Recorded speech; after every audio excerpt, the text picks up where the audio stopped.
Alors, bonsoir, chers confrères, chers invités. J'ai le plaisir ce soir de partager avec vous notre expérience sur la prise en charge de la gale humaine. Et donc, je pense que le docteur Fassinou a déjà fait la présentation, l'introduction. Et sans tarder, je vais commencer ma présentation.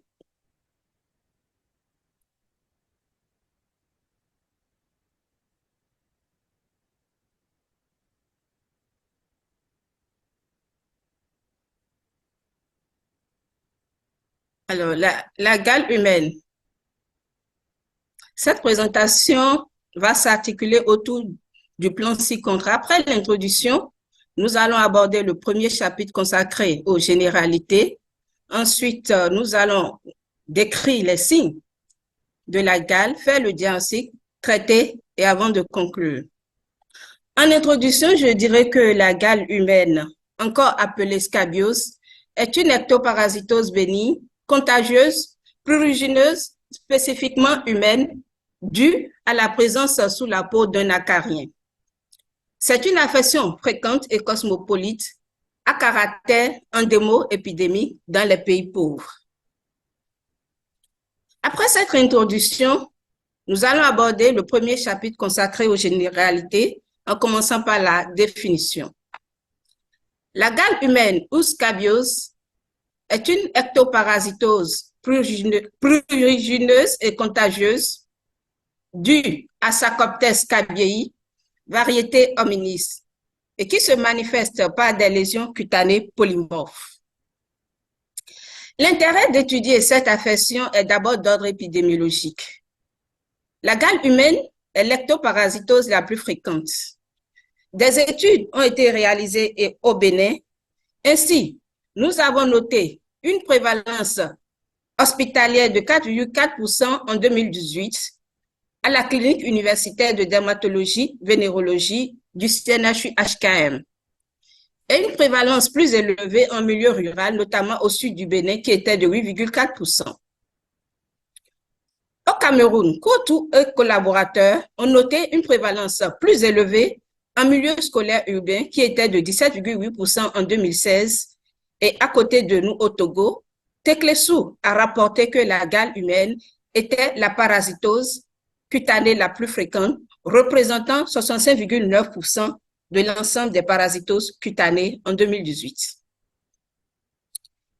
Mais également, la gale humaine est une infection sexuellement transmissible dite mineure et elle suscite un regain d'intérêt ces dernières années parce qu'elle a été classée comme une maladie tropicale négligée par l'Organisation mondiale de la santé.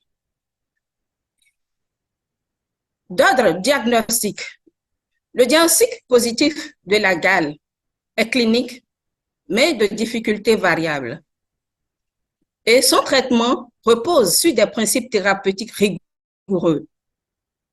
Sur le plan pronostique, la gale humaine peut présenter des complications qui sont fréquentes, surtout chez les enfants, et entraîner une altération de la qualité de vie. Après ces généralités, nous allons à présent décrire les signes de la gale humaine. Nous allons commencer par les signes cliniques.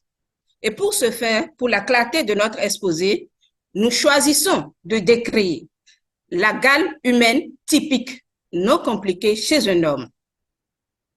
Et donc, comme signe, à l'incubation, nous aurons une incubation de 15 à 20 jours. Et comme circonstance de découverte, à l'interrogatoire, nous aurons la notion d'un comptage qui est soit familial ou conjugal ou encore dans l'entourage. Le signe fonctionnel, il s'agit du maître symptôme qui est le prurite. Et ce prurite présente des caractéristiques particulières qui nous aident beaucoup dans le diagnostic de la gale. Il s'agit d'un prurite généralisé, sans atteinte du visage chez l'homme adulte, d'intensité variable et surtout à recrudescence nocturne. À l'examen physique, nous aurons des signes spécifiques de la gale. Nous aurons également des signes non spécifiques et chez l'homme, une topographie très évocatrice. Quels sont les signes spécifiques de la gale? Il s'agit d'abord du sillon, qui se présente comme une strie sinueuse, filiforme, de 5 à 10 mm et qui est terminée par une éminence acarienne. Cette strie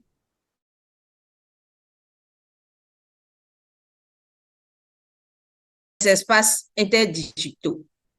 Cependant, lors de l'examen, il est rarement vu et car il est le plus souvent excorié.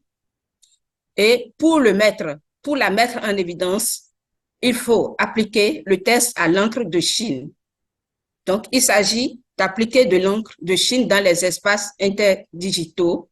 Et donc, ce test va permettre de révéler ces stries sinueuses, mais également l'éminence acarienne.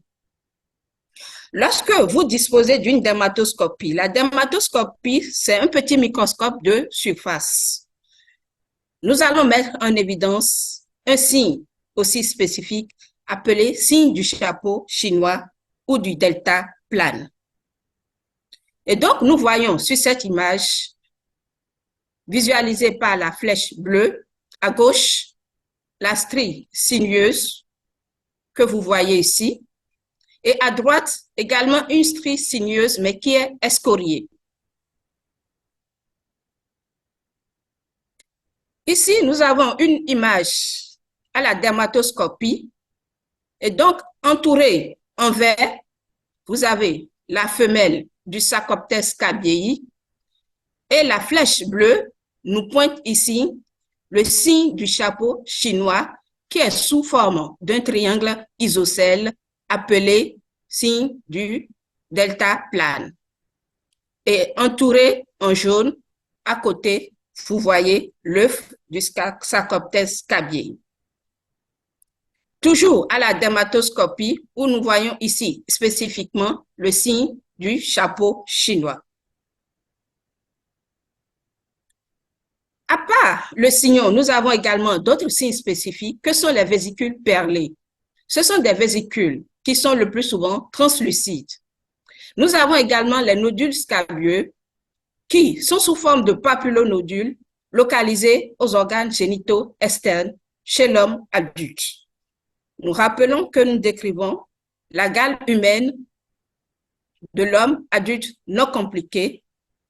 En plus, nous pouvons avoir le chancre scabieux qui sont des lésions excoriées des organes génitaux externes.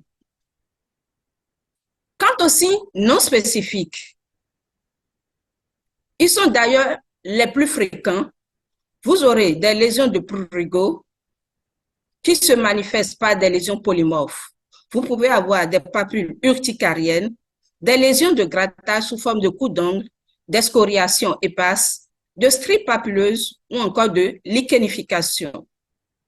Mais aussi, comme autre signe non spécifique, des lésions de surinfection dues au grattage et un œdème des organes génitaux externes.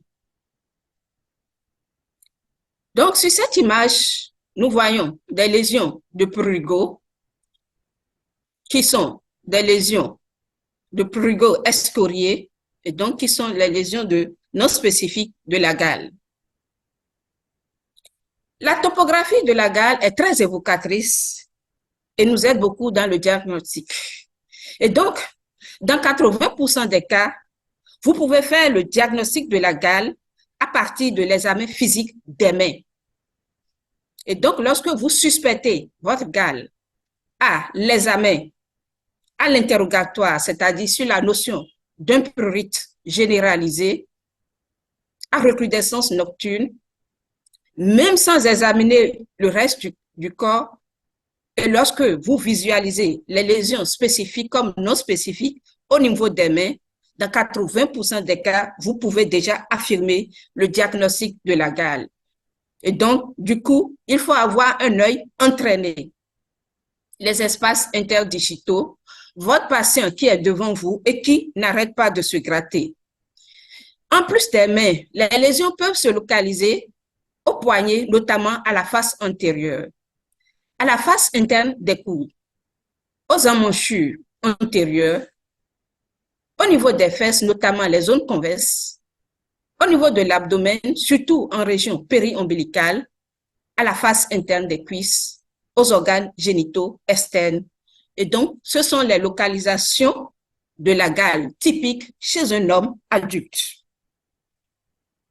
Donc, ici, vous voyez les vésicules perlées qui sont localisées au niveau des espaces interdigitaux. Et l'image qui suit nous montre également les mêmes lésions sur le bord latéral de la main. Et ici, vous avez les lésions qui sont bien localisées au niveau des mains, notamment les espaces interdigitaux, mais également en région péri-ombilicale. Oui, nous avons décrit également des nodules scabieux qui sont les lésions spécifiques de la gale. Et ici, sur peau blanche, vous voyez ces nodules qui sont bien érythémateux. Et donc, il faudra examiner votre patient complètement dévêtu et sous une bonne luminosité. Également, sur cette image où nous voyons au niveau du gland le chancre scabieux, mais également des lésions de grattage sur la face antérieure des cuisses.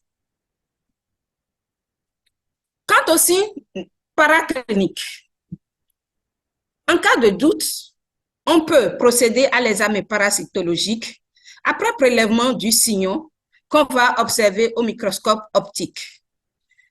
Et donc, avec beaucoup de chance, on aura à mettre en évidence l'acarien, les œufs, ainsi que ses dégestions. Il faut dire que la microscopie optique est un examen qui est moins sensible et qui est opérateur dépendant. Par contre, la dermatoscopie qui se fait lors de l'examen clinique est très sensible. Dans les pays développés, on a également recours à la microscopie confocale, qui est une microscopie beaucoup plus avancée. Et donc ici, vous voyez à la microscopie une femelle adulte du Sarcoptes scabiei. Et donc, on le reconnaît avec sa forme globuleuse et surtout ses différentes parties en antérieur.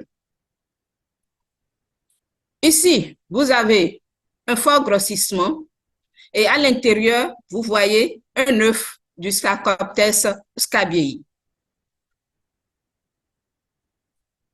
Ici, exprès, lorsque vous êtes débutant, on pourrait confondre les déjections du Sarcoptes aux œufs. Donc ici, en vert, vous avez les déjections qui sont beaucoup plus foncées. Et il faut encore bien rechercher, parcourir tout le champ. Et en jaune, ici entouré, vous avez un œuf de Sarcoptes scabiei. Il s'agit ici d'une image de microscopie confocale, donc qui montre un sillon. Donc, vous voyez que c'est un fort grossissement pluridimensionnel. Et donc, vous voyez le sillon qui est bien dessiné de part et d'autre. Et à l'intérieur ici, vous avez le Sarcoptes scabiei avec sa partie antérieure. Un peu plus loin, vous avez les œufs et juste à côté, vous avez ces déjections. On peut également procéder à une histopathologie, pas forcément dans l'intention de faire le diagnostic de la gale, mais il arrive devant une dermatose prurigineuse dont on recherche l'étiologie. Il arrive parfois, quand on ne soupçonne pas du tout la gale, de réaliser une biopsie et un examen anatomopathologique. Et ici, le diagnostic est de découverte fortuite. Et donc, on aura le Sarcoptes scabiei dans la couche cornée. Au niveau de l'épiderme, on aura quelques anomalies, notamment une hyperacanthose, une spongiose, et il s'agit bien sûr d'une parasitose des polynucléaires éosinophiles. Dans le derme, on aura un infiltrat lymphocytaire périvasculaire associé à des polynucléaires éosinophiles, parfois groupés en amas. Et donc, sur cette image, vous avez l'histopathologie de la scabiose et vous avez au sein ici le Sarcoptes scabiei avec une hyperacantose et juste dans le derme, vous avez l'infiltrat éosinophilique. Ici, nous avons une image histopathologique montrant bien le sillon avec quelques œufs de Sarcoptes scabiei.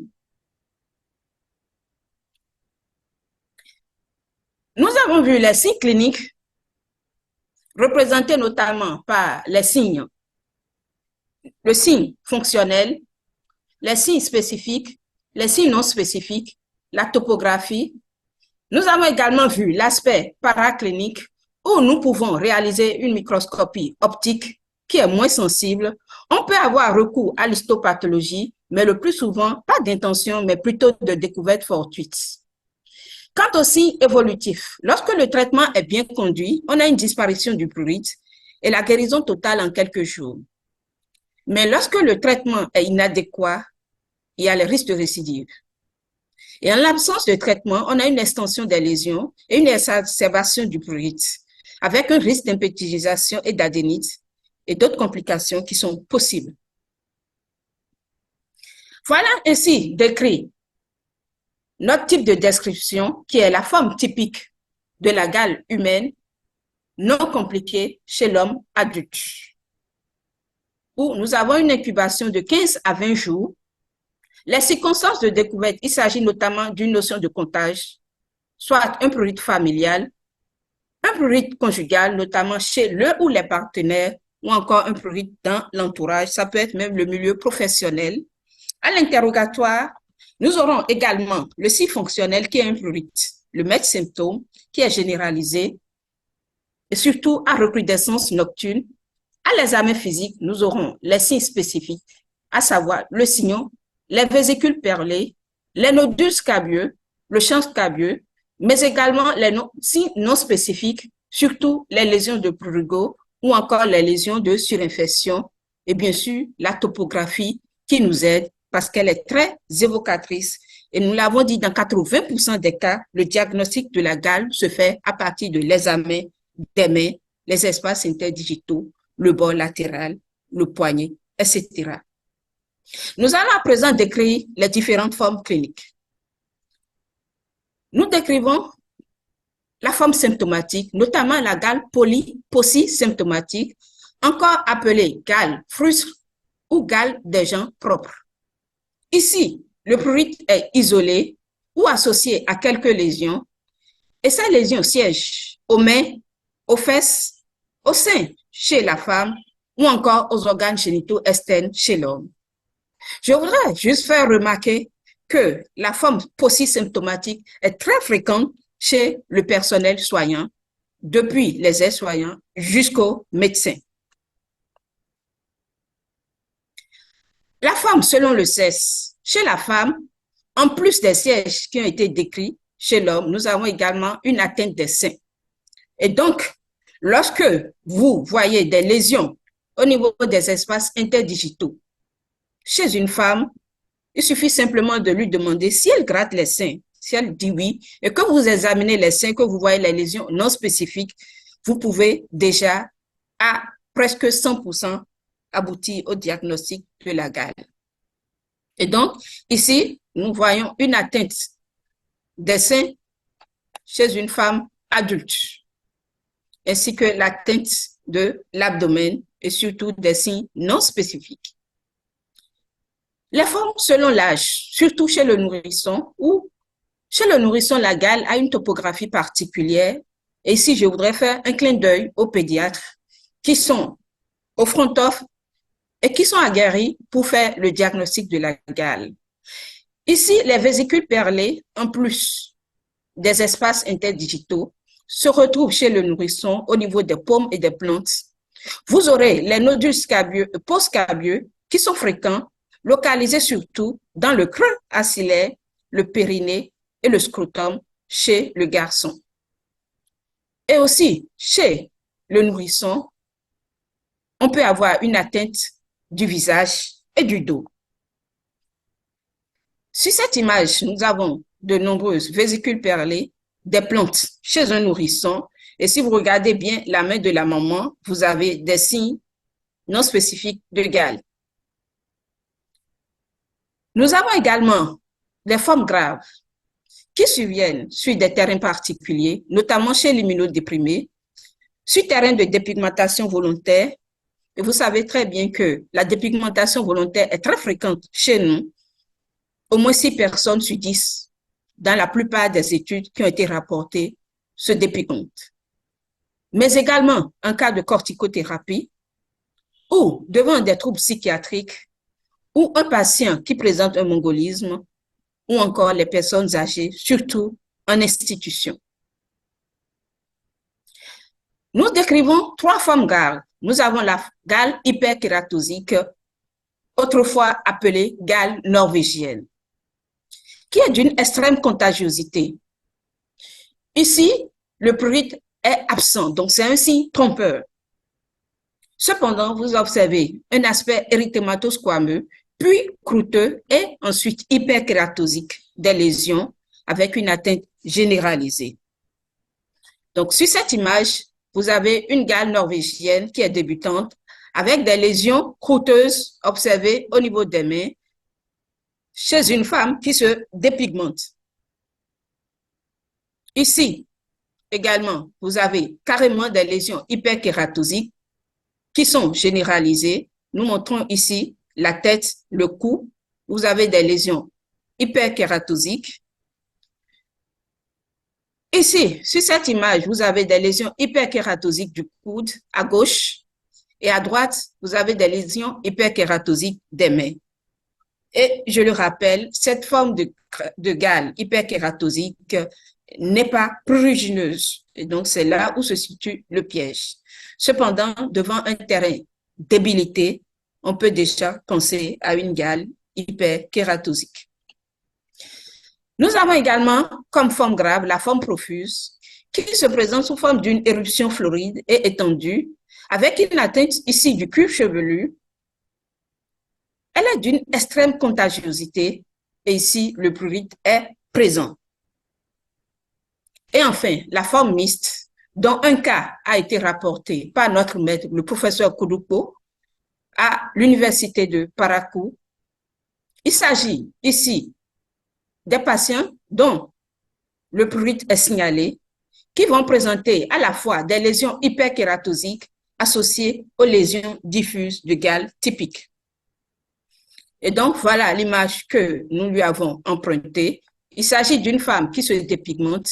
Ici, sur sa partie antérieure, vous avez des lésions à la fois diffuses et hyperkératosiques.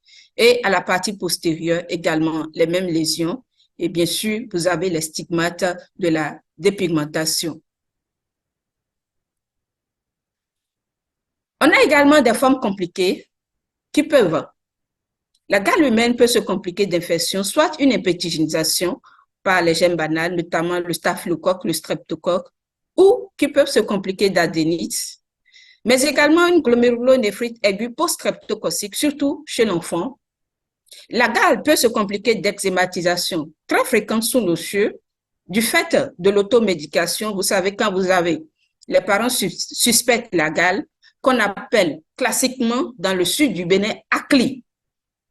Là, on vous fait assez de traitements, que ce soit le vinaigre, que ce soit le niaciquin, et donc tous ces traitements administrés en automédication contribuent à eczématiser la gale. Lorsque le diagnostic n'est pas fait à temps et que le patient se gratte pendant longtemps, les lésions peuvent se lichenifier. Et chez certaines personnes, c'est rare, mais bien sûr, on a également des troubles psychiatriques qu'on appelle acarophobie ou encore syndrome d'Ekbom. Ce sont des patients qui ont fait un épisode de gale, qui ont guéri, la guérison est certifiée, mais ils sont convaincus qu'ils ont toujours la gale. Ils sont capables de vous revenir en consultation avec des pièces de squame dans des boîtes enfermées pour vous dire que oui, voilà les bêtes qui circulent dans leur corps.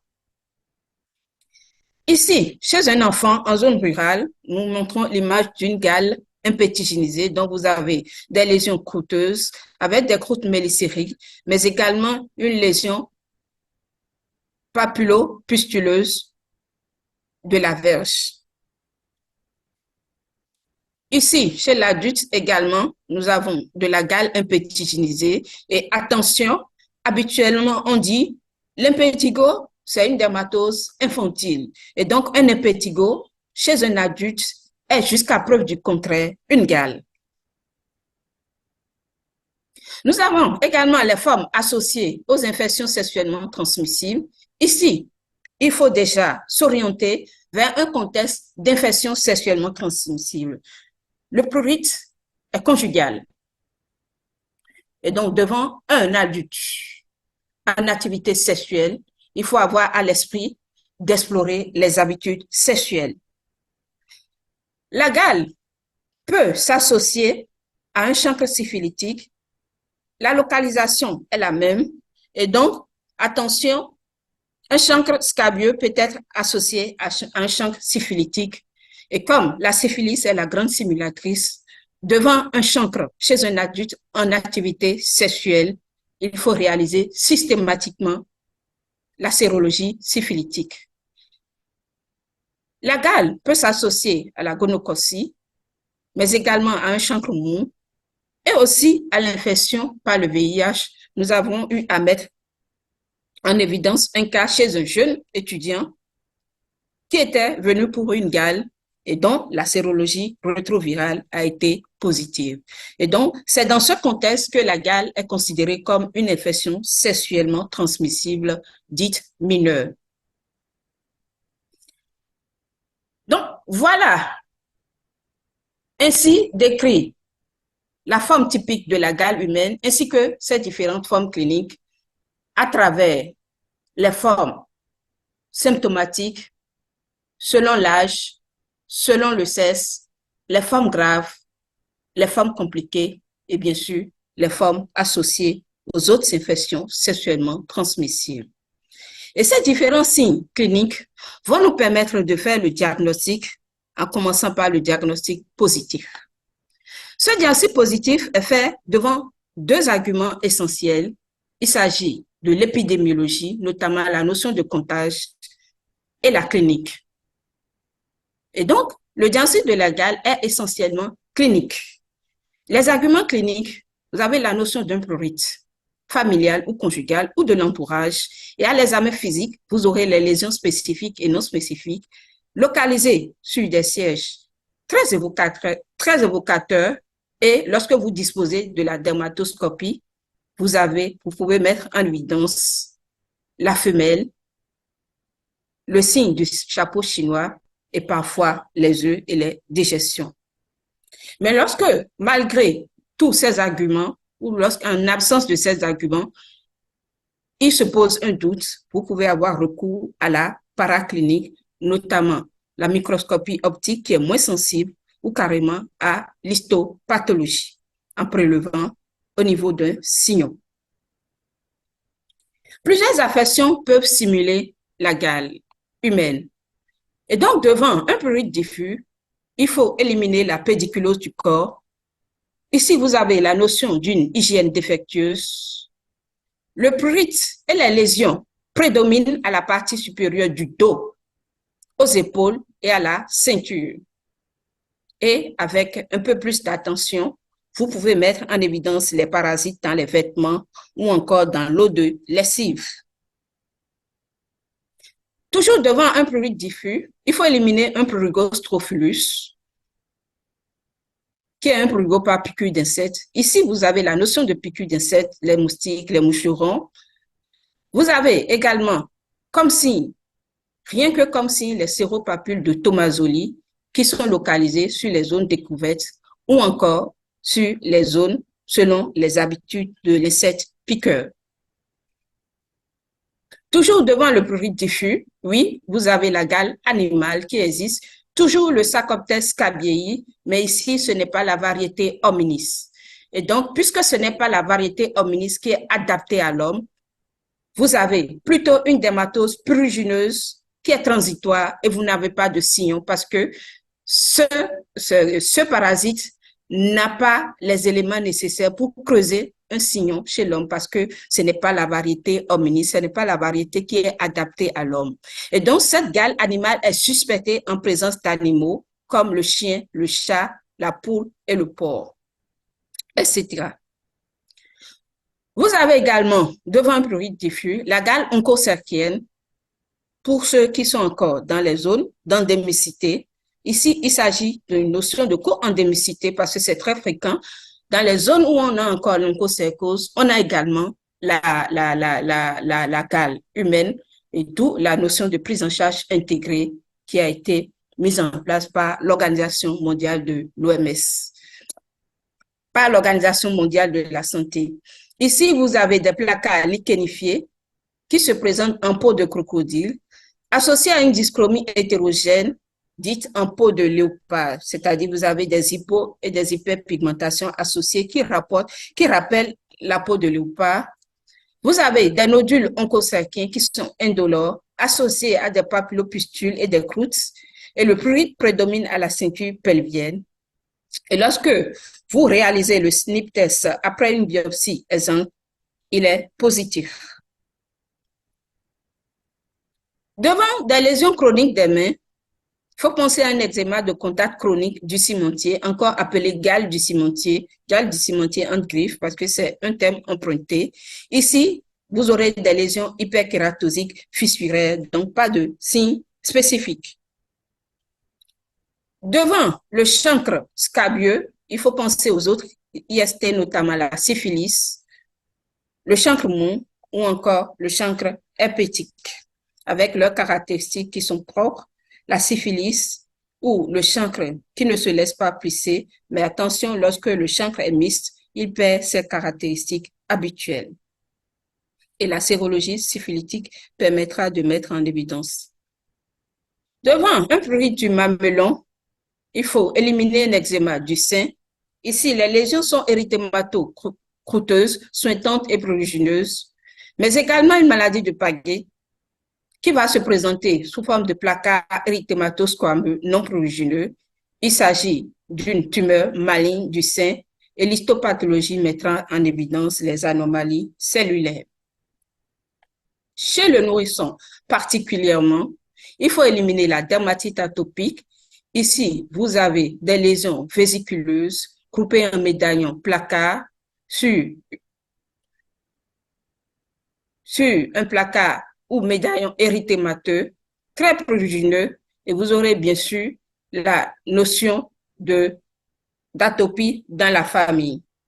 Mais également, il faudra éliminer la varicelle lorsque les lésions sont profuses. Les lésions de varicelle sont des vésicules ou des bulles ombiliquées.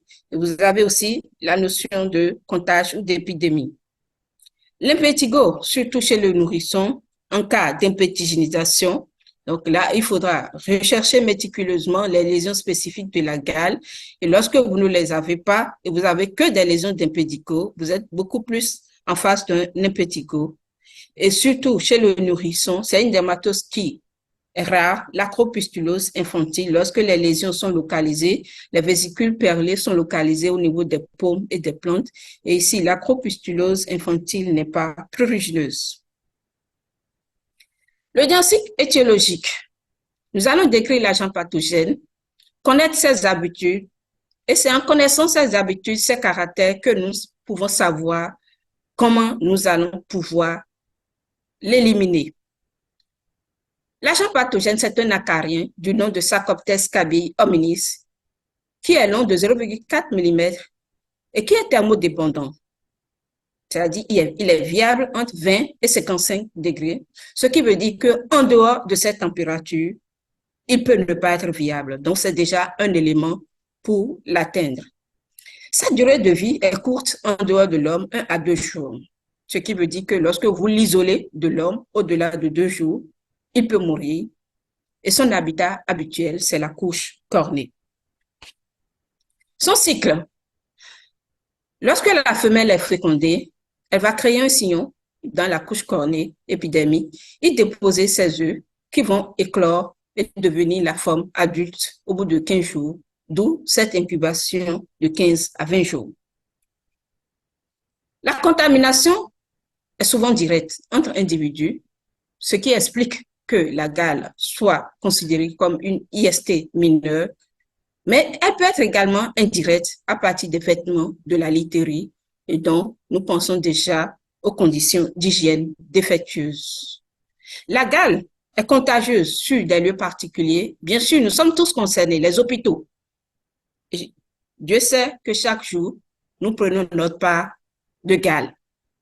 Et je l'ai dit, les agents, les professionnels de la santé présentent le plus souvent une gale post-symptomatique. Donc, il faudra faire désormais attention. Un fluide isolé des espaces interdigitaux du poignet. Il faut penser à la gale. Mais également, les lieux prédisposés, les collectivités, les institutions, ce n'est pas encore très développé chez nous, mais les conditions d'hospitalisation chez nous peuvent également être source de contamination puisque nous avons des lits qui sont côte à côte. On n'a pas encore dans tous les services des lits individuels.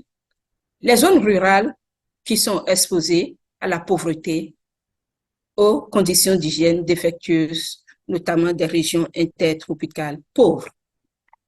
Quant aux facteurs favorisants, nous les avons cités à peu près, la mauvaise hygiène, la promiscuité, la précarité, les professions exposées, les professionnels de santé, les travailleuses de sexe, les auxiliaires de vie qui s'occupent des personnes âgées. Voilà ainsi fait le diagnostic de la gale, notamment le diagnostic positif qui est essentiellement clinique. Plusieurs affections peuvent simuler la gale chez l'adulte comme chez l'enfant, mais également dans un contexte IST ou non. Et le diagnostic étiologique va nous permettre de cibler le traitement de cette parasitose. Et ce traitement le but est de soulager le patient, de stériliser le foyer infectieux et d'éviter les récidives et les complications. Ce traitement obéit à des principes rigoureux et c'est l'application stricte de ces principes qui nous permet de bien traiter notre patient et d'éviter les récidives et aussi de rompre la chaîne de contamination. Premier principe, il faut traiter le malade, désinfecter les vêtements, la literie, les accessoires, les sièges de tissu, etc., même les chaussures en tissu et parfois les mèches. Aujourd'hui, nous avons de plus en plus des coiffures artificielles avec des mèches, que ce soit des mèches en synthétique ou en non synthétique, il faut y penser.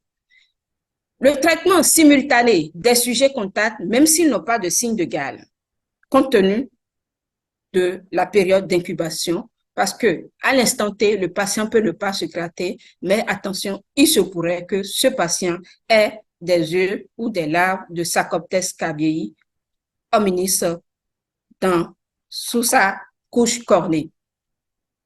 Pour cela, nous disposons de différents moyens.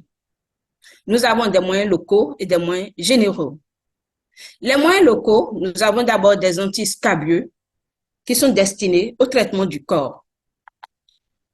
Nous avons actuellement sur le marché le benzoate de benzyle en lotion, commercialisé sous le nom de Acaril Bial lotion. Nous avons eu un temps l'ascabiol et qui s'applique 2 fois à 10 minutes d'intervalle avec une durée d'action de 24 heures chez l'adulte et chez l'enfant de plus de 2 ans et de 12 heures chez l'enfant de moins de 2 ans. Nous avons également eu, entre-temps, l'SD-palétrine en lotion, le Spregal, qui est très connu et qui était le plus souvent utilisé parce que sa durée d'action est plus courte, 12 heures, quel que soit l'âge, et qui nécessitait une application, mais une contre-indication relative qui est l'asthme, compte tenu de la présence des pyréthrinoïdes. Et récemment, nous avons la permétrine 5% en crème qui n'est pas encore disponible sur le territoire béninois, en tout cas ce que je sache, c'est le Topiscab 5% qui nécessite une application avec une durée d'action encore plus courte de 8 heures. Chez l'adulte et l'enfant de plus de 12 ans, il faut un tube entier de 30 grammes. Entre 6 et 12 ans, la moitié du tube. Entre 1 et 5 ans, le quart du tube. Entre 2 mois et 1 an, le 8e du tube. Et en deçà de 2 mois, il faut un avis spécialisé. Les antiscabieux qui sont destinés au traitement des vêtements, de la literie et des accessoires, Nous avons eu un temps le dichlorodiphényl trichloroéthane qui est à part poudre ou lotion, qui n'est plus disponible, mais aussi les achlorocyclohexane qui est l'aphthyria poudre, non disponible également. Ce que nous utilisons actuellement, avec quand même de bonnes preuves, nous avons les huiles essentielles répulsives du nom commercial de Abeni Spray antiparasitaire ou encore les dérivés de pyréthrinoïdes du nom de Ilena Solution anti-acarien. Toujours dans les moyens locaux, pour pallier au prurite, mais également à l'irritation des antiscabieux corporels, nous avons des hydratants, notamment des émollients à base d'urée ou autres, tels que Dexian Baume, Dexeryl crème, le Neutradem gel crème dermo-apaisant, Sensitelia soin émollient, le Topicrème UR10 crème ou encore le Zerolis 10 lait. Lorsqu'on a des risques de surinfection ou d'infection, nous avons les antiseptiques, les amidines chlorohexidine, tels que le chlorocrésol, le Citéal solution. Nous avons des antibiotiques en cas d'infection, notamment l'acide fusidique. En cas de gale kératosique ou croûteuse, on a recours au kératolytique. La vagine salicylée à 10%, voire plus. En préparation magistrale, en cas de lésion croûteuse et hyperkératosie, les antiprugineuses en crème, notamment le Crotamiton, commercialisé sous le nom de Prurex crème. Quant aux moyens généraux, nous avons les antiparasitaires et le plus utilisé est l'ivermectine en comprimé 3 mg, commercialisé sous le nom de Strométol ou Mectizan et qui s'administre à la posologie de 200 microgrammes par kilo en prise unique per os 2 heures avant le repas.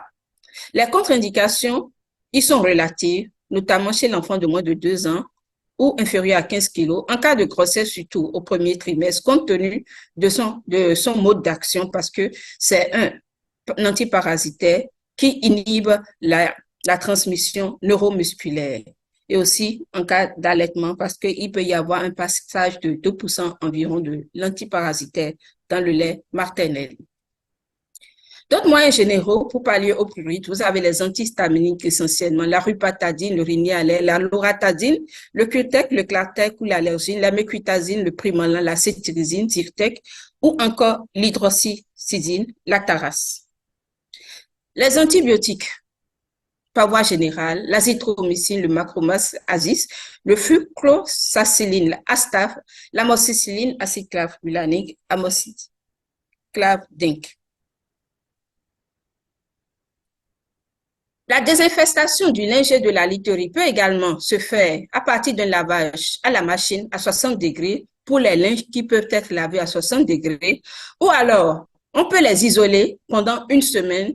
N'oubliez pas, nous l'avons dit, que la durée de vie du Sarcoptes cabiai en dehors de l'homme, c'est de 1 à 2 jours. Et donc, lorsqu'on isole, on pense quand même pouvoir tuer ce tacarien. On peut également mettre tous ces vêtements et la literie dans un grand congélateur pendant 2 heures parce que la température sous laquelle l'acarien est viable est de 20 à 55 degrés ou encore pulvérisé avec les antiparasitaires et ensuite les isoler pendant 2 jours. Quelles sont les modalités pratiques du traitement antiscabieux? Après une douche ou un bain antiseptique de 20 minutes environ, il faudra penser d'abord à couper les ongles. Il faut badigeonner 2 fois avec ce que nous avons sur le marché béninois, c'est Acaril Bial Lotion. Et à 10 minutes d'intervalle, il faut répéter, le faire sur tout le corps sauf la tête en insistant sur les parties atteintes. Il faut porter, après ce badigeon, des vêtements non infestés, c'est-à-dire c'est des vêtements que vous n'avez plus portés depuis au moins 2 semaines. Appliquez Acaril Bial Lotion sur les mains après chaque lavage de celle-ci, ne pas oublier.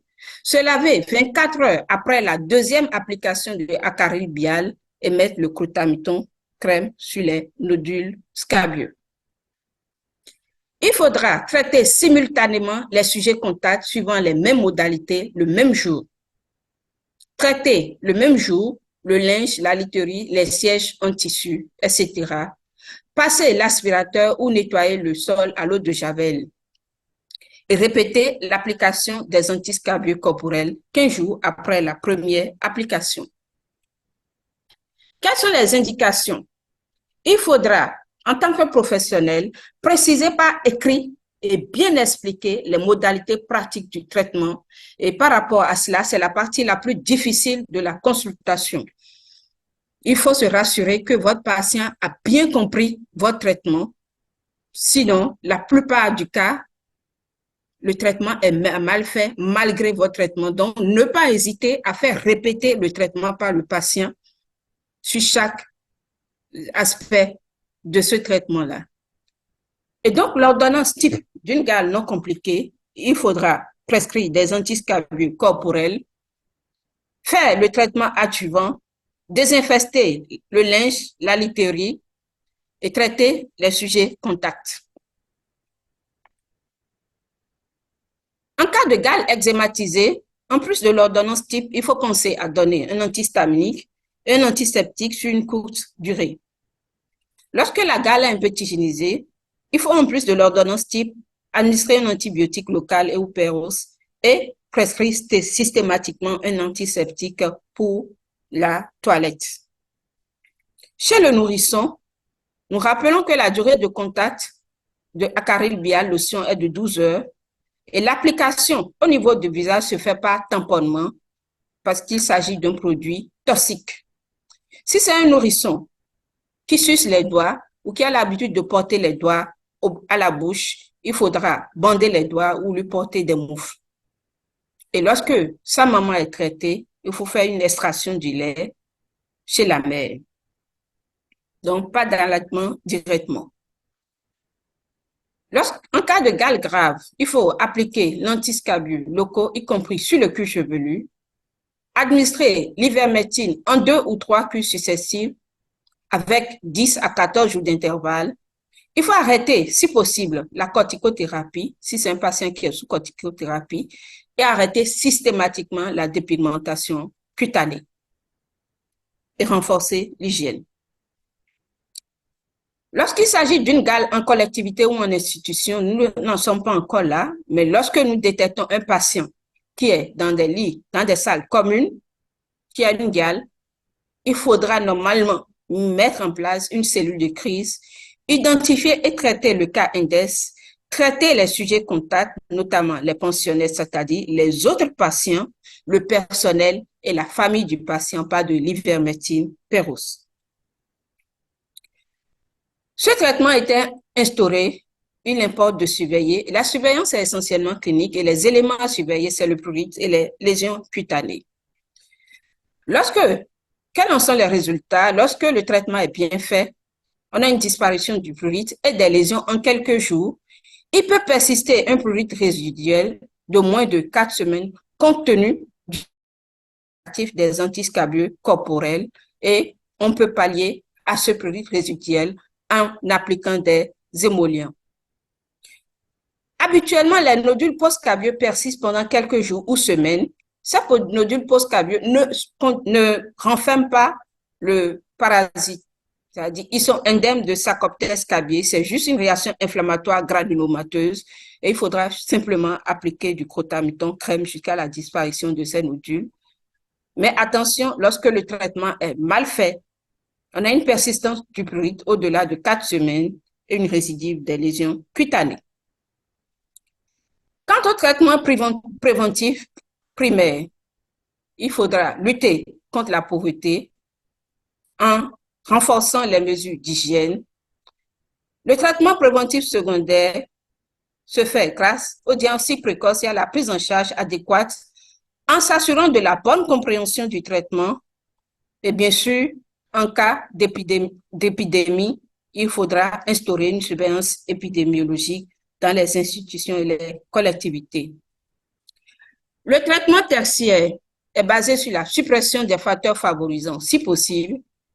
Dans les zones rurales, il s'agit systématiquement de la prise en charge intégrée des maladies tropicales négligées, notamment dans les zones de forte endémicité. Il arrive qu'on fasse un traitement de masse par l'ivermectine et dans certains pays, la permétrine crème. Et le traitement préventif tertiaire s'articule à traiter les complications, notamment la glomérulonéphrite aiguë post-streptococcique, la carophobie, en demandant une consultation psychiatrique et bien sûr les autres traitements qui sont, les autres complications qui sont déjà intégrées dans le traitement, dans les indications. Pour conclure, je dirais que la scabiose est une affection cosmopolite très contagieuse dont le diagnostic est de difficultés variables selon l'âge et le terrain, et sa prise en charge bien conduite permet de briser la chaîne de contamination. Je vous remercie pour votre attention. Nous sommes à une séance d'échange et donc les apports, les questions, les suggestions sont les bienvenues. Je vous remercie. Merci à vous, professeur, je dirais. Et pour revenir, moi, je vais dire qu'on a eu droit à une masterclass. C'était vraiment didactique, très compréhensible et surtout, je dirais, c'était exceptionnel en tout. En tout cas, c'est un cours que moi, j'ai vraiment aimé. Et voilà, je vous dis un stand innovation parce que c'était super bien fait. Je vais passer la parole aux différents collègues qui sont en ligne pour leurs questions, leurs avis, leur partage d'expérience. Donc, s'il y a n'importe quoi à dire, vous avez la parole est vôtre.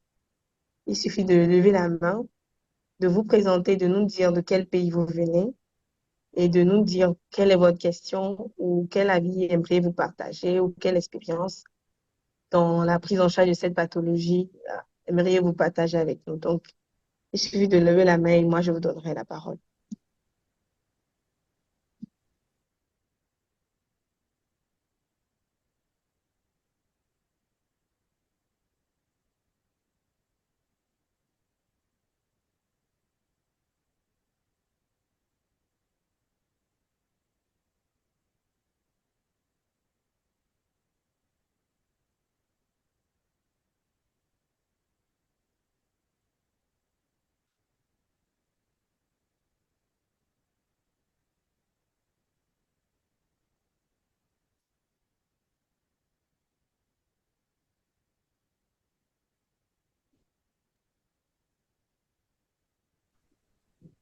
Ben, je ne vois pas de main levée. J'ai vu docteur Camnier, je pense, qui a son micro ouvert. Est-ce que, docteur, vous avez quelque chose à dire?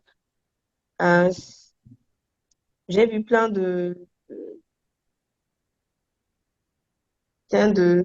partages dans le groupe. Ben, même si vous n'aviez pas de questions et que vous aviez envie de féliciter la prof, je pense que vous pouvez toujours prendre la parole et le dire par vous-même.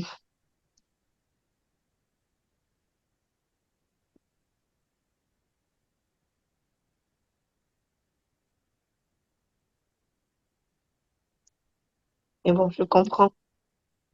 Oui, Monsieur Faustin, vous avez la parole. Merci beaucoup, madame, pour la parole. En fait, je suis très content de l'exposé de ce soir. Je remercie vraiment la modératrice et bien évidemment pour ce soir.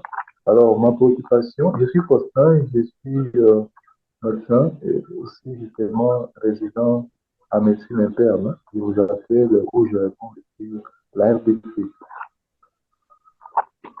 Alors, ma préoccupation, c'est toujours par rapport au sujet de ces jours.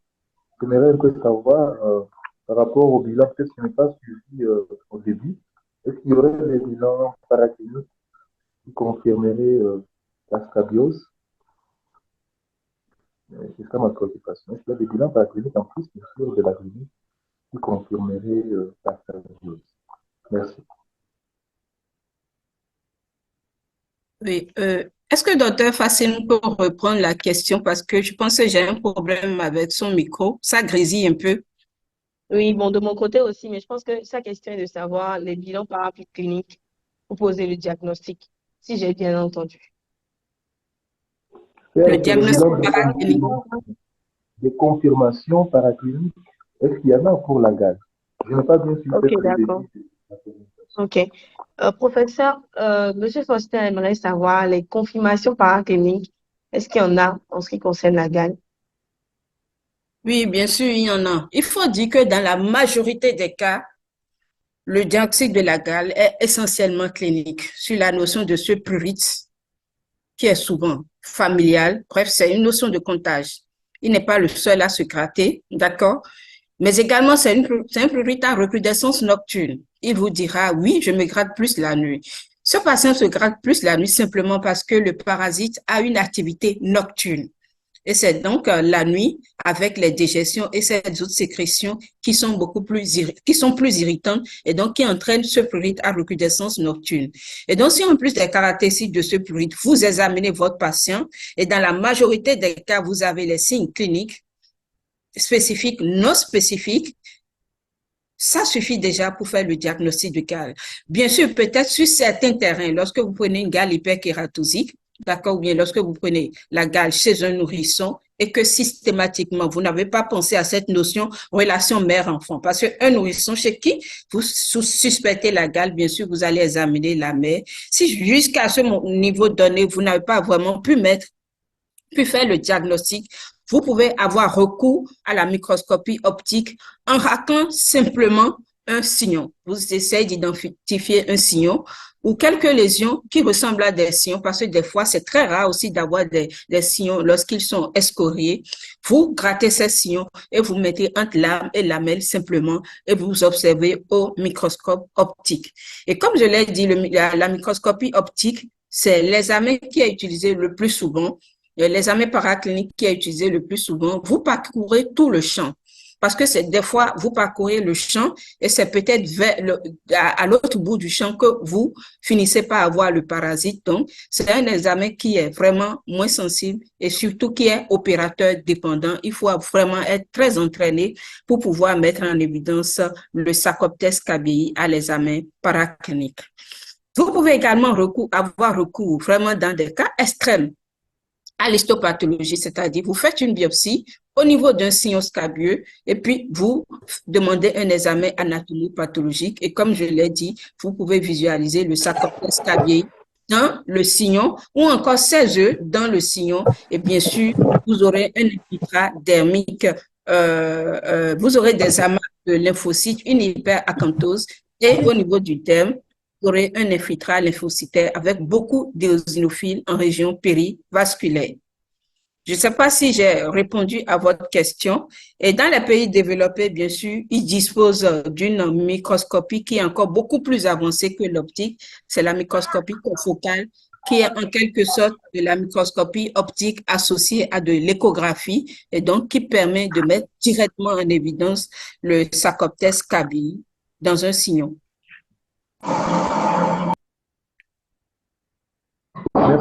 Merci beaucoup, madame, pour la réponse. En tout cas, je me trouve vraiment satisfait par rapport à la préoccupation. Peut-être si je pourrais ajouter toute une dernière question par rapport, je suis vraiment satisfait par rapport à la préoccupation. J'ai bien compris que c'est la microscopie optique dans nos pays à sinon, je me demande, lorsqu'un patient a gale, il a des services généralisés, et qu'on lui donne un antihistaminique, un antihistaminique juste pour essayer un peu de calmer les symptômes. Est-ce qu'après, je me demande si vraiment on peut vraiment assister à une amélioration. Parce qu'après, on voit des patients qui prennent un antihistaminique à longue durée, et puis après, ils disent que les symptomatologies Docteur Foster, on a s'arrêtent. vraiment du mal à Je me vous demande aussi entendre. avec un traitement Je antihistaminique, pense, comment on peut je sais pas si le dissocier. professeur entend vraiment, mais on a un mal Oh là fou là. à vous entendre. Je ne sais pas si exceptionnellement on peut écrire dans le chat. Je vais me faire le plaisir de relire votre question. Allô? Oui, oui, docteur Foster. Oui, je disais qu'on a du Oui, mal à vous entendre. Ce que je vous oui, je propose, disais, c'est d'écrire dans le chat et je vais vous relire. d'accord, merci, je vais Et le je faire. demande également à docteur Bongoui, qui a écrit dans le chat, de bien vouloir prendre la parole. OK. Nous allons passer rapidement la parole à docteur Raymond.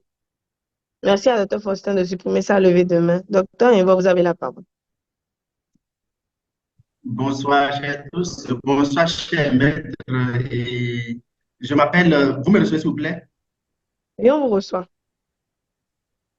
Merci beaucoup. Je dis un sincère merci à notre maître pour le temps qui nous a accordé ce soir pour nous nourrir encore mieux sur cette pathologie.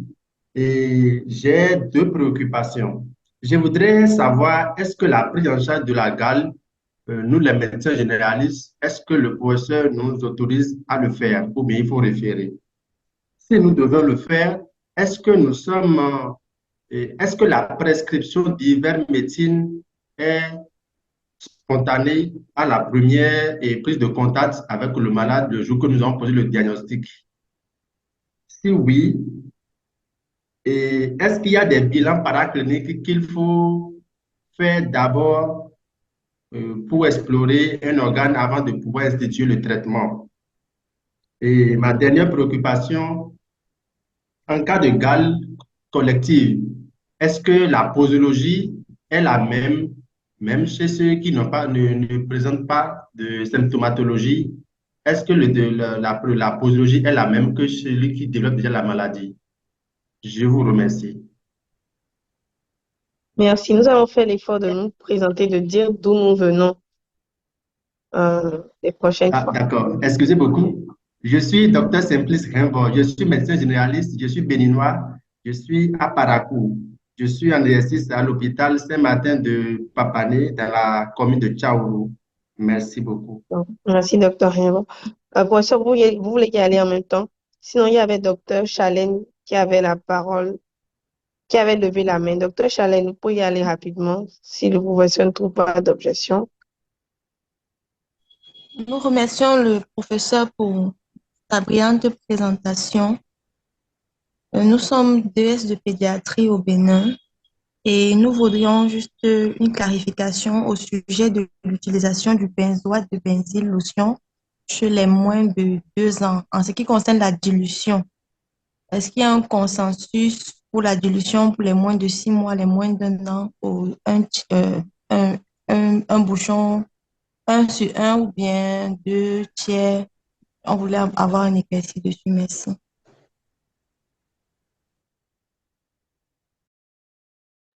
Merci à vous, docteur Chalène. Docteur Rimbaud, merci de supprimer votre levée de main. S'il n'y a plus de préoccupation, je vais laisser la parole au professeur. Ensuite, je vais lire les questions qui sont dans le chat. Professeur, vous avez la parole.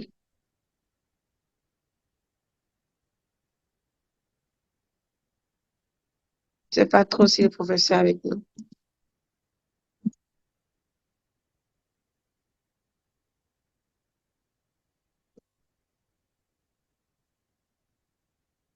Professeur, votre micro est fermé. C'est pas ouvert, c'est fermé. Là, c'est bon. Oui, là, c'est bon, on vous entend. Donc, docteur Rimbaud a posé 3 questions. La première question, c'est de savoir si les médecins généralistes sont autorisés à faire le traitement de la gale.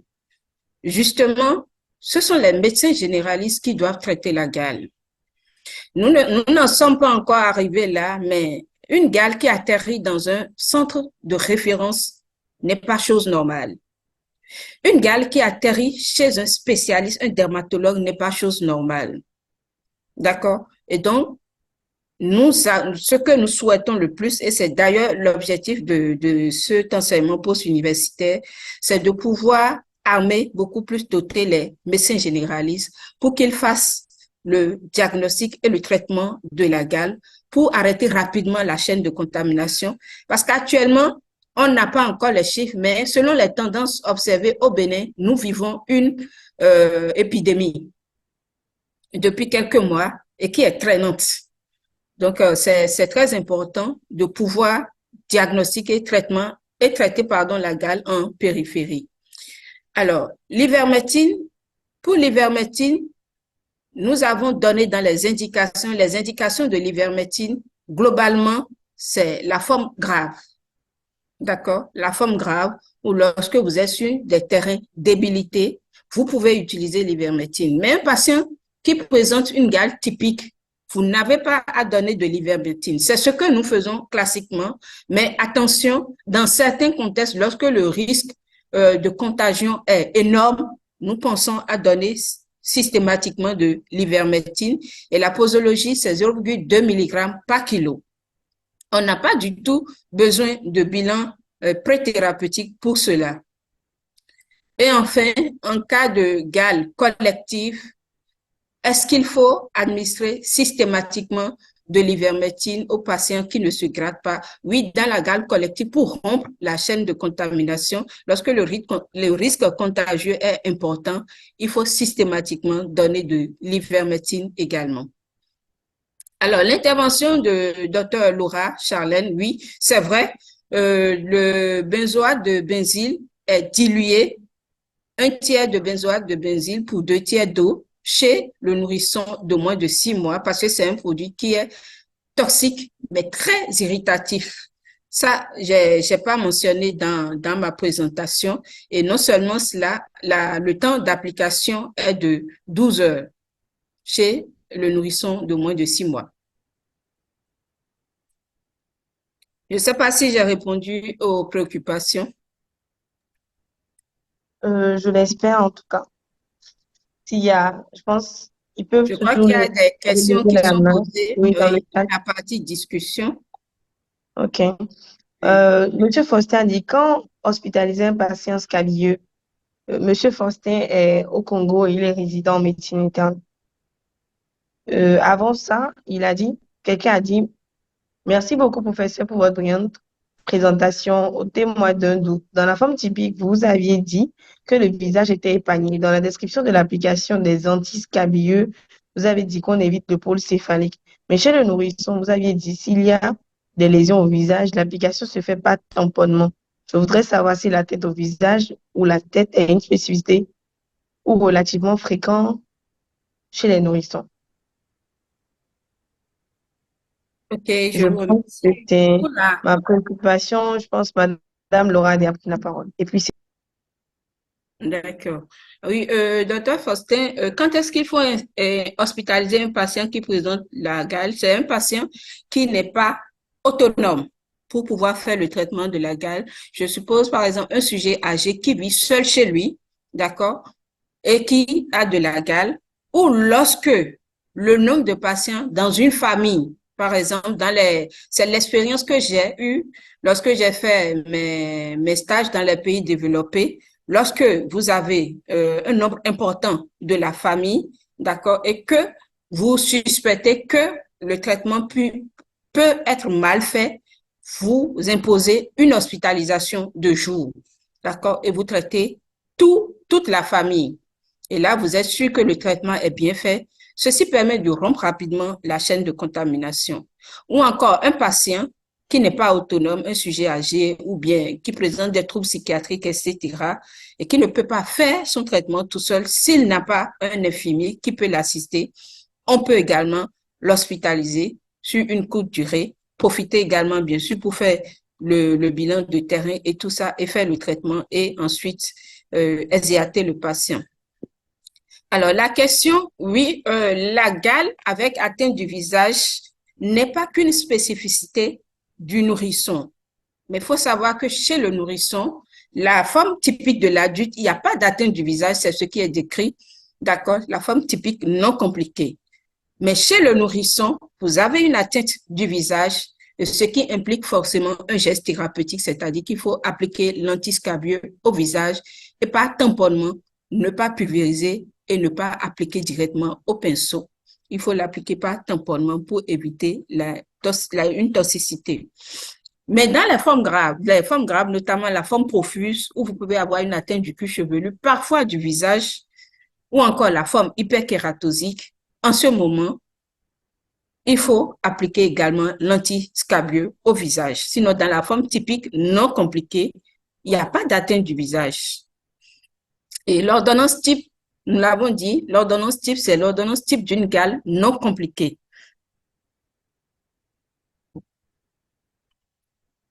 je pense que le docteur a eu la réponse à sa question.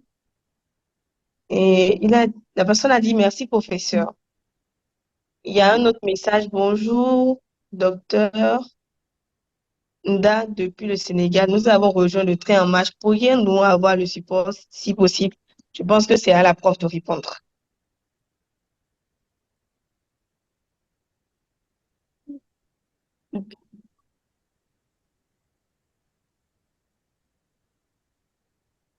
OK. Bon, quelqu'un d'autre dit, j'ai deux préoccupations. Il y a Monsieur Z qui a son micro ouvert. Je ne sais pas si c'est lui. Oui, est-ce que je D'accord. peux parler? Puis vous pourrez parler. D'accord, je suis docteur Zainab Harrath, je suis médecin généraliste algérien. Premièrement, je, je me tiens à remercier la professeure. Donc, ma question, c'est la vésicule, la vésicule perlée. Est-ce qu'elle contient du liquide ou bien elle contient l'acarien? C'est tout. Merci. OK. Merci beaucoup. Professeur, vous avez la parole.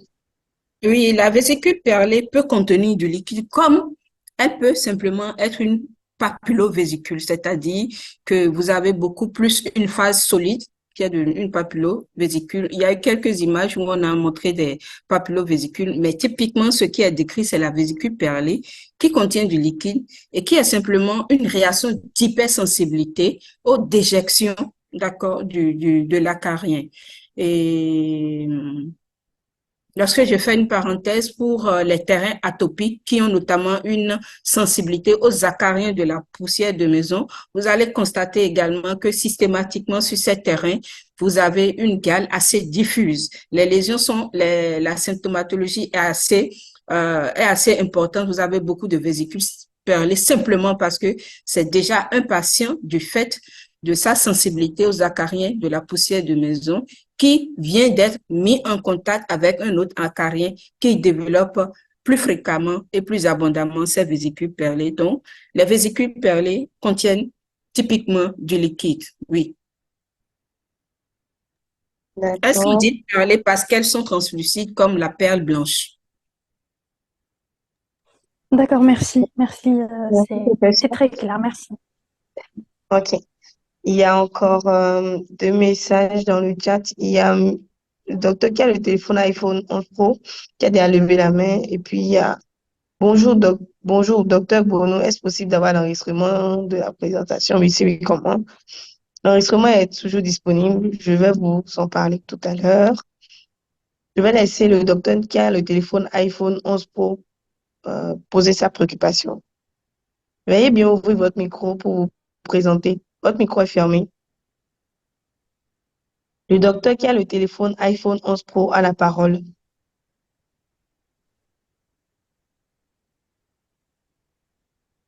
Je ne sais pas s'il se reconnaît, mais c'est le docteur qui a demandé la parole dans la messagerie.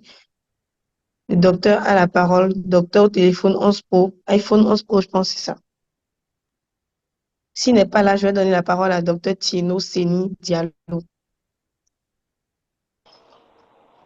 Oui, Ok, docteur, vous avez la parole. bonsoir, bonsoir à Bonsoir, tout le docteur. monde. Et bonsoir à vous, Madame la modératrice. Je commencerai par remercier très sincèrement la professeure pour sa brillante présentation à ce cours qui concerne la gale.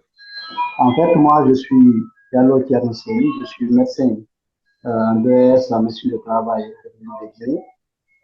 de Conakry, et souvent je suis dans les mines. Donc, c'est pas sans dire qu'ici, nous avons pas mal d'égales. Il y a beaucoup d'égales qu'on rencontre dans la pratique professionnelle. Mais moi, j'ai une question à poser. Quand dit professeur par rapport à la corticothérapie, c'est les personnes ayant la gale. Parce que si je constate, c'est vraiment des médecins généralistes, mais le plus souvent, je rencontre des ordonnances où ils mettent du ceftriaxone associé au dexaméthasone pour les cas de gale. C'est certain. Et après, c'est vrai, ils associent une lotion telle que la scabiole et tout. Je voudrais savoir vraiment, est-ce que cela est recommandé? Et si c'est pas, et si oui, quels sont les avantages à ce niveau? Merci. Docteur Facino, est-ce que vous pouvez répéter sa question? Parce que J'ai du ouais, mal aussi à entendre. ah, Ok, je s'il n'ai vous pas plaît, je peux plus en reprendre. C'est le écho. Oui. réseau ou bien Oui, vous pouvez c'est répondre, le oui. volume qui est bas? OK. Ok, ma question est la suivante. Je voudrais savoir vraiment qu'en dit professeur par rapport à la corticothérapie chez les personnes vivant avec la gale. Parce que je La constate chez nous ici, il corticothérapie y a chez les beaucoup de personnes. médecins vivant avec la gale, OK, qui ont la gale en fait.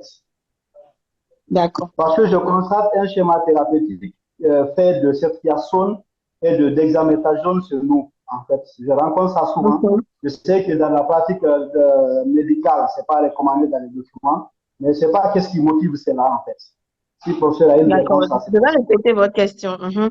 Professeur, le D'accord. docteur aimerait Oui. savoir, est-ce que vous conseillez de la corticothérapie chez les patients qui ont de la gale? Parce que chez lui, dans son pays, il remarque généralement que les gens font un traitement avec le ceftriaxone et la dexamethasone. Est-ce que vous trouvez ça normal? Est-ce que vous conseillez de faire de la corticothérapie? Je pense que c'est sa préoccupation. Alors, la contre-indication première de la corticothérapie, c'est l'infection, d'accord, qu'elle soit de n'importe quelle origine.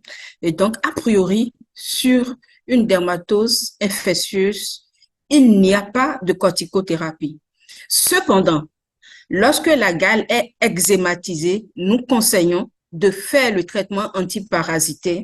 Et si vraiment cette gale est vraiment eczématisée et qu'on n'arrive pas à bout avec les émollients, c'est après avoir certifié la guérison, c'est-à-dire la disparition du parasite sous la peau, que vous pouvez mettre une corticothérapie simplement pour pallier à cette eczématisation. Mais une gale non eczématisée qui est traitée par de la corticothérapie avec de la ceftriaxone, il n'y a aucune logique. La ceftriaxone est un antibactérien, ce n'est pas un antiparasitaire. La corticothérapie, c'est un anti-inflammatoire qui aura tendance à diminuer le prurite, mais attention, qui va bien sûr entraîner une exacerbation de la gale. Donc, c'est des traitements, à mon avis, à bannir complètement. Il y a un consensus, il y a un traitement qui se fait et qui suit une logique et qui a toujours marché jusque-là. Merci beaucoup, professeur. Il y a toujours merci à Dr. Thieno de supprimer sa levée de main.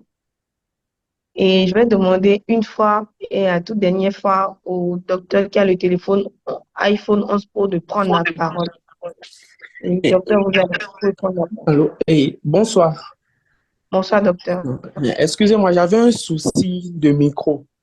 Eh, C'est je pas grave. remercie On vous écoute. le professeur pour sa présentation. Ici, c'est Dr Adebo du Bénin. En fait, j'ai deux préoccupations. J'interviens dans une maison d'arrêt, bon, à la prison civile d'Abomey. La personne que je retrouve beaucoup plus, ça, c'est la gale. Mais chez ces détenus, le courrier est tellement intense que au niveau de la bourse devient tellement érythémateuse. Donc, si je leur prescris même la scabiole ou la carimbiale, ils disent qu'ils ne peuvent pas utiliser parce que ça brûle. Donc, j'aimerais savoir, dans ces conditions, dans cette situation, quelle serait mieux la conduite à tenir devant ces cas. La deuxième préoccupation, c'est au niveau de la présentation, plus précisément au niveau du traitement, au niveau de l'application de la carimbiale. Vous avez dit qu'on peut utiliser ça, deux applications à 15 minutes d'intervalle. Je n'ai pas bien cerné ça. Ce que moi je savais, c'était qu'on utilise par exemple ça à 19 heures, on peut passer ça sur le corps à 19 heures et la personne dort avec. Et le lendemain à 7 heures, c'est le lendemain que la personne arrive le temps à se laver, peut se laver pour éliminer ce qu'il avait passé la veille. J'aimerais savoir si c'est une nouvelle recommandation ou ça a changé. Je vous D'accord. remercie. Merci beaucoup à vous. Professeur, permettez-moi de lire la question qui est dans le chat. Il y a Dr. Doris Assogba qui demande quelle est la différence entre la gale et le psoriasis rosé. Donc, je vous laisse la parole à présent. C'est les deux questions. Ok, je remercie. J'ai pas retenu le nom de docteur qui a l'iPhone 11 Pro. Ah, c'est bon. Alors, oui. La gale un milieu pénitentiaire. Oui, c'est une réalité et vous comprenez tout à fait les conditions d'hygiène qui sont défectueuses, la promiscuité, donc vraiment les facteurs favorisants sont réunis. Et lorsque vous avez déjà un seul cas de gale, en quelques jours, c'est que tous les pénitenciers sont atteints, presque tous. Dans ce cas, qu'est-ce qu'il faut faire si le produit brûle?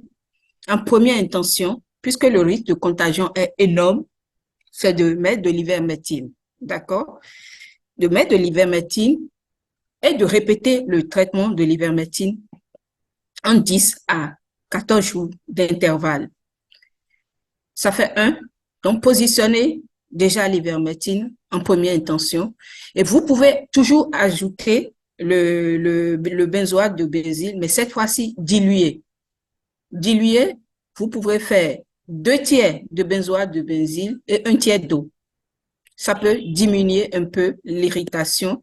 Et lorsque le produit reste sur la peau pendant 24 heures chez l'adulte, cet adulte prend sa douche et après, il va passer des émollients. Donc, nous avons assez d'émollients, le beurre de karité ou l'huile d'amande douce qui sont accessibles chez ces prisonniers que vous pouvez prescrire. Donc, voilà un peu ce que je peux recommander. Et bien sûr, les autres principes du traitement, traiter tous les prisonniers, traiter le linge, la literie, le sol, etc. Alors, quant à la question de savoir si la différence entre la gale et le pityriasis rosé, je suppose que le docteur veut parler du pityriasis rosé de gibet. La différence est énorme. Les deux sont des dermatoses, c'est vrai. La gale est une parasitose. Le pityriasis rosé de gibet est une éruption paravirale. Pour ce que nous avons, les dernières, disons, dans la littérature récemment, c'est dû à un virus qui est le HHV6, le Human Herpes Virus de type 6, d'accord, et qui entraîne une éruption sur la peau qui va se manifester par une première plaque qui sera érythémato-papuleuse. La partie papuleuse se trouve en bordure et limite la lésion. Le centre est fripé, érythémateuse, et cette première lésion va grossir et quelques jours après vont suivre d'autres lésions qui ressemblent à la première lésion. Et la topographie est tronculo-rhizomélique, c'est-à-dire vous avez le tronc, les racines du membre. Parfois, ça peut aller sur les membres, très, très rarement au niveau du visage. Et lorsque vous observez dans le dos, vous allez voir que les lésions suivent les lignes de tension de la peau et finissent par dessiner un arbre de Noël, comme le sapin de Noël. Donc, ces lésions se disposent le long des lignes de tension de la peau. Alors que la gale, il faut aussi également dire que le pityriasis rosé de gibet est une affection peu prurigineuse. Elle devient prurigineuse lorsque vous eczématisez ou lorsque vous la martyrisez. Vous pouvez avoir, comme toute éruption paravirale, un syndrome grippal. Alors que la gale, vous avez un prurite qui est le plus souvent intense, à recrudescence nocturne. Vous avez la notion de contagion, d'accord? Et les lésions cutanées ne sont pas les mêmes. Donc, il y a vraiment une grande différence entre la gale et le pityriasis rosé de gibet, si bien que il serait même difficile de positionner le pityriasis rosé de gibet dans le diagnostic différentiel de la gale parce que ces deux affections n'ont pas vraiment de ressemblance. Je ne sais pas si j'ai répondu à vos préoccupations. Je l'espère. Il y a le docteur Adebo qui a toujours sa main levée. Je ne sais pas s'il a quelque chose à demander. Non, c'est déjà supprimé. OK.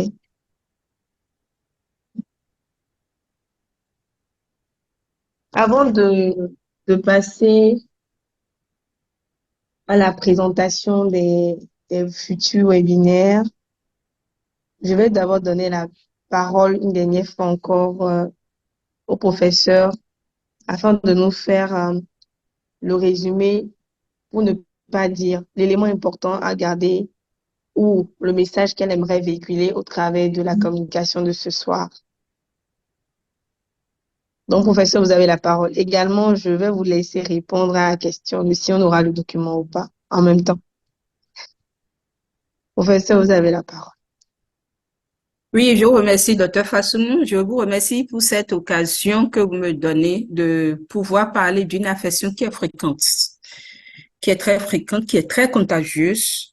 Et je remercie chacun des participants de pouvoir être disponible pour suivre cet enseignement post-universitaire. Nous y gagnons et nos patients également. Et l'objectif ici surtout, c'est la prise en charge en milieu hospitalier périphérique. Et donc, ce TPI est surtout adressé aux médecins généralistes, aux pédiatres, à tout médecin d'ailleurs qui a l'œil, parce que lorsque votre patient vient pour n'importe quelle affection, vous ne pensez pas du tout à la gale. On n'y pense pas, on hospitalise le patient, on l'opère même, on le soigne, on le touche, et c'est après qu'on se rend compte que ce patient a la gale. Et donc, il est important que nous ayons un œil entraîné pour pouvoir faire le diagnostic de la gale. La gale, c'est une affection, c'est une dermatose infectieuse d'origine parasitaire qui est due à un acarien. Elle est très fréquente et qui évolue sur un rythme endémo-épidémique dans nos régions. Il est donc important de faire le diagnostic à temps et de pouvoir traiter afin de rompre la chaîne de contamination. Le diagnostic positif, il est essentiellement clinique. Il est essentiellement clinique devant la notion de contage, devant la présence de ce prurite qui a recrudescence nocturne, devant les lésions spécifiques, non spécifiques, surtout au niveau des mains, les organes génitaux chez l'homme, les seins chez la femme. Le nourrisson, vous avez en plus les vésicules perlées au niveau des paumes des plantes. Bien sûr, certaines formes cliniques peuvent dérouter, notamment les formes graves, ou dans la gale hyperkératosique, le prurite est absent. Il y a également des formes graves qui surviennent sur des terrains particuliers et il faut y penser, supprimer le facteur favorisant qui aggrave cette gale. Et ces formes graves sont souvent d'une extrême contagiosité, donc il urge de vite faire le traitement. Ce traitement cible l'acarien qui a des caractéristiques bien connues. Et donc, on utilise un traitement local, un traitement général. Le traitement local, vous avez surtout des antiscabieux pour le corps, pour la lingerie, les accessoires. Un traitement adjuvant et bien sûr, un traitement en cas de complications. Les indications sont bien précises. Dans la forme typique, il n'y a pas d'administration d'ivermectine. Mais dans les formes graves, ou lorsque le risque de contagion est important, oui, il faut penser à administrer l'ivermectine à raison de 0,2 mg par kilo. Les contre-indications sont relatives et donc, vraiment, lorsque les conditions nous y obligent, on peut toujours administrer l'ivermectine. Et ce qui est important surtout, une fois le diagnostic fait, le traitement doit être bien fait. Et ce traitement obéit à des principes. Traiter le malade, traiter les sujets contacts, traiter les vêtements, la lingerie et les accessoires. Et sur ce, je vous remercie. Merci beaucoup à vous, professeur. Franchement, merci pour cette masterclass. Voilà, même si vous n'avez pas répondu à la dernière question. Oui, c'est laquelle déjà? La question de savoir si on aura le document ou pas. Parce que vous n'avez pas qu'après, on me demande. Bon, je pense que ça a été demandé par beaucoup d'intervenants. Oui, puisque c'est l'objectif de ce masterclass, vous aurez le document D'accord. avec l'iconographie qui Ok, va avec. merci beaucoup. Oui. Merci beaucoup, professeur. Donc, sans plus discourir, je vais passer rapidement à une petite information. Il y a deux petites informations. La première, c'est à propos de notre certificat en santé publique. Le certificat en santé publique est l'un des certificats en cours de REMA qui a pour objectif de renforcer les capacités des professionnels de la santé. Avec le certificat en santé publique, vous développez une expertise avérée en santé publique avec une formation à distance et une certification professionnelle. C'est un programme qui vous permet d'acquérir les compétences interdisciplinaires fondamentales pour mener efficacement des projets ou politiques de santé dans une perspective de santé globale et de développement durable. Ce certificat vous prépare également à améliorer la santé publique par l'élaboration, autant pour moi, de projets, l'évaluation de politiques, le changement environnemental et la recherche sur la promotion de la santé. Elle est centrée sur plusieurs axes, à savoir les axes socio-anthropologiques qui vous permettent de comprendre les influences comportementales et les déterminants sociaux de la santé, l'axe de la promotion de la santé qui permet de mettre en œuvre des politiques de prévention et de promotion de la santé. Merci de couper vos micros en attendant. L'axe du système de santé en ce qui concerne la maîtrise de l'organisation de l'administration des systèmes de santé, les politiques de santé, à savoir planifier, élaborer et évaluer efficacement des projets ou programmes de santé publique. L'axe de la santé environnementale qui vous permet de comprendre les liens entre les enjeux environnementaux et la santé dans une approche de santé globale unique. Et l'axe de la recherche qui vous permet de maîtriser et appliquer les notions épidémiologiques de base à la recherche en santé publique. Les publics cibles, ce sont des professionnels de la santé et d'autres publics cibles aussi, à savoir les spécialistes en santé publique, les chercheurs en santé. Les moyens pédagogiques, il s'agit d'un programme basé sur une méthode pédagogique d'approche par compétences et s'insère parfaitement dans votre agenda sans bousculer votre vie professionnelle, personnelle. Il y a 70 heures de cours sur une période du 1er novembre au 10 décembre 2023. Et à la fin du programme, l'étudiant sera soumis à une épreuve de contrôle de connaissances en ligne sous format QCM. Le programme est sanctionné par un certificat professionnel accrédité en santé publique qui est délivré aux étudiants ayant obtenu une note supérieure ou égale à 60% au thème du contrôle de connaissances. Le comité pédagogique de ce programme est composé de professeurs des universités et d'experts internationaux en santé. Les cours sont dispensés à temps partiel, exclusivement à distance, en mode asynchrone, c'est-à-dire des cours préenregistrés, ou synchrone, c'est-à-dire des classes virtuelles. Donc, si vous avez n'importe quelle préoccupation par rapport à cette certification, vous pourriez poser des questions, mais également, vous pouvez écrire directement à notre numéro, le numéro de REMA, qui sera envoyé dans la messagerie qui suivra, et poser n'importe quelle préoccupation par rapport à ce programme de certification. Également, pour le compte du mois de septembre, nous avons des webinaires en attente. Il y a un webinaire le mercredi prochain qui va débattre de la prise en charge de la péritonite aiguë, c'est-à-dire le mercredi 13 septembre à 15h GMT. Le samedi 16 septembre à 9h GMT, nous avons un cours sur la prise en charge de la douleur post-opératoire. Le samedi 23 septembre, nous avons un cours sur le CG Tout Savoir. Ce cours sera à 9h GMT. Le mercredi 27 septembre, nous avons un cours sur la maladie hémorroïdaire en ce qui concerne la prise en charge. Le samedi 30 septembre, autant pour moi, nous avons un cours sur le burn-out du professionnel de la santé. Ce cours sera à 9h GMT. Donc, pour toute information sur le programme de certification en santé publique, mon collègue Rosario vient de vous envoyer également les informations dans la messagerie. En ce qui concerne le cours d'aujourd'hui, en ce qui concerne l'obtention du document et également l'obtention du certificat de participation et également l'obtention de l'enregistrement, il suffira d'aller sur notre interface, l'interface de REMA Learning. Vous consultez sur Google, vous tapez REMA Learning. Vous allez rechercher la formation d'aujourd'hui, prise en charge de la gale. Vous irez directement sur l'enregistrement qui sera dans quelques heures disponible. Dès que nous aurons la documentation aussi, vous pouvez télécharger directement la documentation sur le site web. Voilà un peu les informations en attente. Il y a Madame Blandine qui demande: que pensez-vous du développement de nouveaux médicaments pour le traitement de la gale, car ceux existants sont toxiques? Je ne sais pas si l'enseignante est toujours avec nous, si elle a quelque chose à dire à propos de cela. Oui, je vous remercie. La permétrine crème n'est pas disponible chez nous, mais elle est beaucoup plus tolérée. Je ne sais pas D'accord. si c'est bien ça la préoccupation.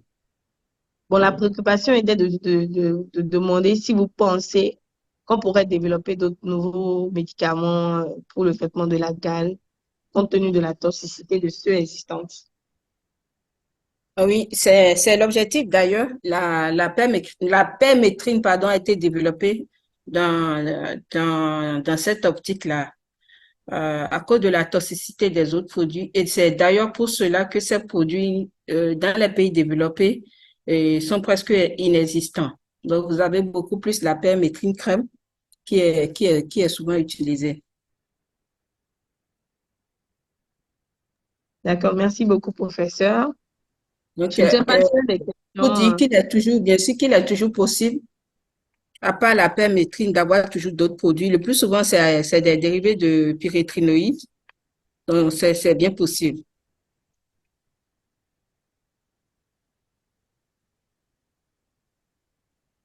J'ai fini. D'accord. Merci beaucoup, professeur. Je pense que docteur Blandine également a dit merci. Je ne sais pas s'il y a des questions, des préoccupations. S'il n'y a aucune question, s'il n'y a rien à dire, je vais nous souhaiter une très belle soirée. Et on se dit à mercredi prochain à 15h GMT afin de débattre de la prise en charge de la péritonite aiguë. Bon week-end à tous et portez-vous bien. Merci à tous.